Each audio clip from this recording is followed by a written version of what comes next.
सोचो एक इंसान को कैंसर हो जाए और उसके पास इंश्योरेंस पॉलिसी भी हो, लेकिन कंपनी फिर भी उसके क्लेम को रिजेक्ट कर दे। बिल्कुल ऐसा ही हुआ है एक कैंसर पेशेंट के साथ। लेकिन इस बार Gurgaon district consumer disputes redressal commission ने इंश्योरेंस कंपनी और हॉस्पिटल दोनों को जोर का झटका दिया है।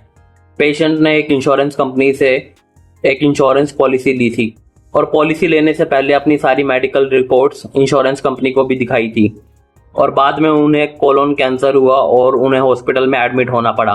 लेकिन जब कैंसर पेशेंट ने इंश्योरेंस कंपनी से पैसा क्लेम किया तो कंपनी ने उनकी पॉलिसी को भी कैंसिल कर दिया और कैंसर ट्रीटमेंट का क्लेम भी रिजेक्ट कर दिया।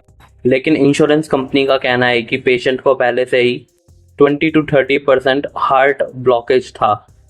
लेकिन पेशेंट ने इसके जवाब में कहा कि उन्होंने ये कंडीशन पहले ही कंपनी को बता दी थी पॉलिसी लेने से पहले, और इसका कैंसर ट्रीटमेंट से कोई लेना देना नहीं है। और साथ में पेशेंट ने हॉस्पिटल पर भी ओवरचार्ज करने का आरोप लगाया। और जब कैंसर पेशेंट ने कोर्ट केस किया तो हॉस्पिटल और इंश्योरेंस कंपनी दोनों अपना पक्ष कोर्ट के सामने रखने नहीं आए। लेकिन कमीशन ने कस्टमर के एविडेंस को माना और हॉस्पिटल और इंश्योरेंस कंपनी दोनों को डेफिशिएंसी इन सर्विस का दोषी माना। उसके बाद कोर्ट ने ऑर्डर दिया कि पेशेंट को 11,63,000 रुपए का रिफंड मिलना चाहिए, वो भी 9% इंटरेस्ट के साथ, और पेशेंट को 50,000 की कॉम्पनसेशन और 22,000 की वकील की फीस भी दिलवाई।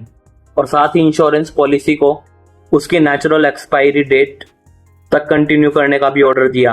अगर आपका भी गलत तरीके से इंश्योरेंस क्लेम रिजेक्ट हो जाता है तो आप भी कंज्यूमर कोर्ट के अंदर मुकदमा दायर कर सकते हैं। चैनल को लाइक और सब्सक्राइब करना मत भूलना।